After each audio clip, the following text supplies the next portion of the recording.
Hi there. Let's talk about being multi-magical today. I'm Darla Ledoux. I am the founder of Sourced and the creator of the Sourced Magic in Action program. Sourced Magic in Action is all about taking your magic, your sourced magic, which has to do with your inner knowing, or the way Source, Spirit, God, the universe, energy works through you intuitively to guide you and to really, in this context, help you guide your clients to their truth. Now, you've probably taken the Sourced Magic quiz and you got some kind of result and you feel some type of way about it. So let's talk a little bit about this. Many people take the quiz more than once. Perhaps you've done that because you resonate with more than one of the 6 types of magic. If that sounds like you are not alone, and it's totally normal. You are probably multi-magical. So I want to talk a little bit about being multi-magical, and my main intention in this video is to give you permission to own it, to say, you know what, I have more than one of these. They work together in a unique harmony that makes me really fucking awesome, and that's why people hire me. That is my goal. So if you've already got that, you are set. I am going to share a little bit about kind of the 2 places you may discover your magic, and these may lead to you really owning or claiming a primary and a secondary magic. Now, I personally resonate with 3 of these more than the other 3. But I use a little bit of all of them, and especially the more I've done this work of connecting in, hearing my divine guidance, being more bold in saying what I'm actually thinking, trusting that Spirit always has my back. The more I've done this, the more all of them have come online, okay? But I'm going to share a little bit about 2 in particular as a way to help guide you to tune into yours. So as I've been doing this work, first of all, it's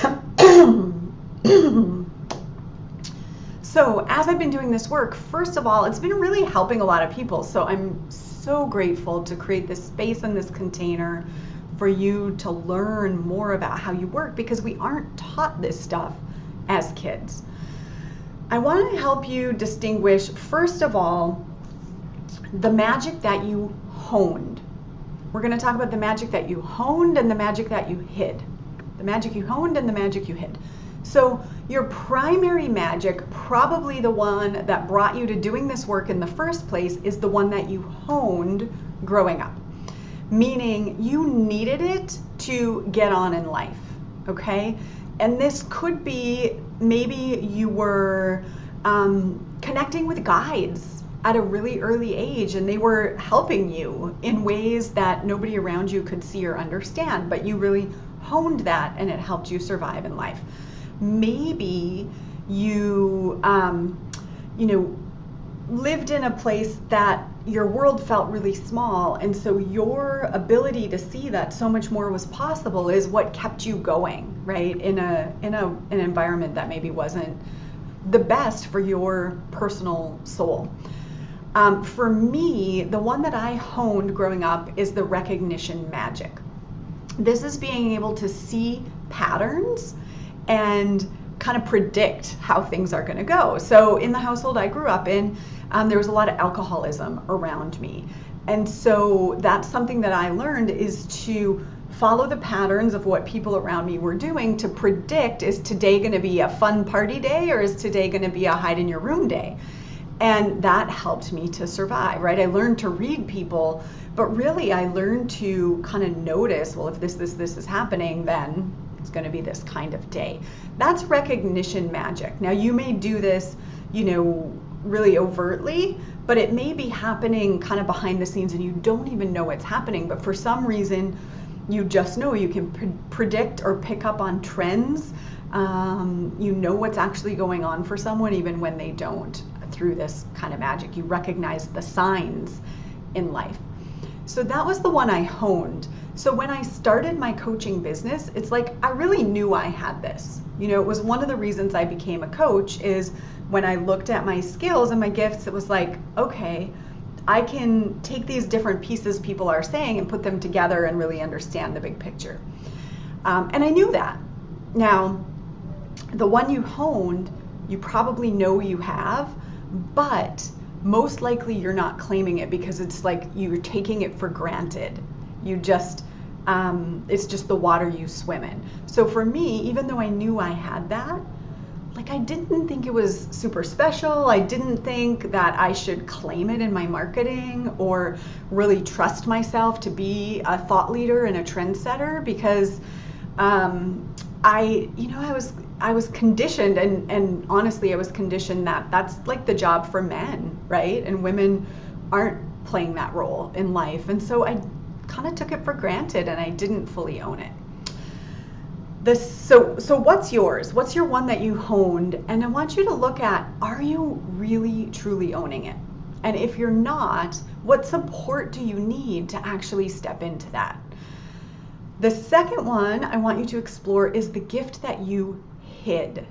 The gift that you hid. So maybe there's another way that your inner knowing worked or your intuition worked, but for whatever reason you suppressed it. Maybe it was too painful to actually know the things you knew, and so you like stuffed it, right? I don't want to know that. Never mind, I'm gonna shut it down. Or maybe like people judged you, right? Maybe you knew things that you shouldn't know. I've heard this a lot, right?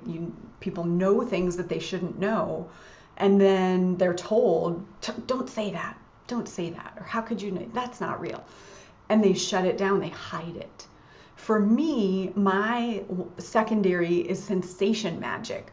And I put my hands on my body because I feel things in my body. I can feel often other people's symptoms. I can feel where their energy is stuck or stored in their physical field. And I feel it often in my own body.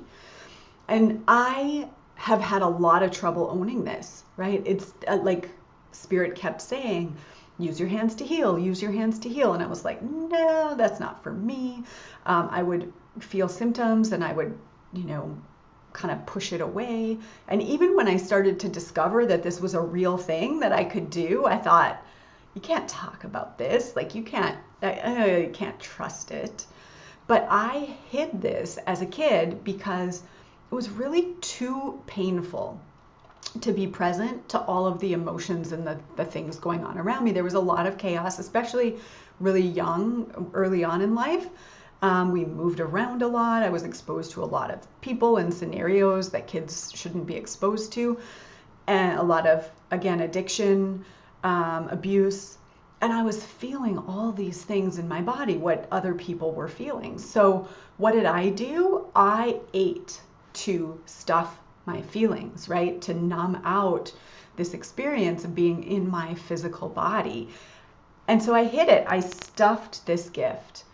And it's taken me many years of practice and, embodiment work to actually really learn to understand it and see it as a gift and use it transparently with my clients and help them move their energy and this knowing of the patterns, right? So the recognition and the sensation go together because now I can start to recognize patterns in my body when I'm with certain clients and kind of really know what's going on for them.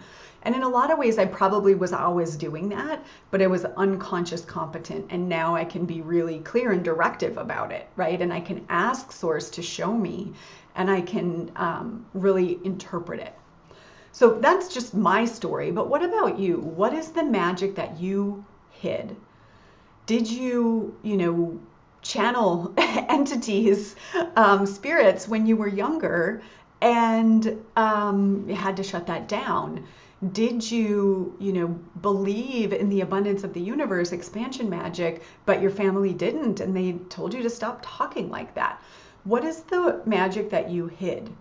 And if you take the one you honed and the one you hid and you put those together, that makes you this beautiful multi-magical being.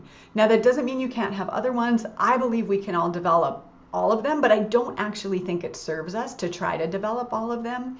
To me, it makes you the most effective when you use what you got, right? Like Spirit's not trying to communicate with everybody in the same way or give everyone the same gifts. That would be boring. And it wouldn't actually help us collectively to ascend, because we need these different perspectives. So what is yours? I would love to hear if you were to claim your 1-2 punch, so to speak, 1-2 hug, we'll call it. What would that be for you? Tell me about your multi-magical goodness. All right, this is Darla, and thank you for being here. I hope you enjoyed this bonus lesson, and we'll see you soon.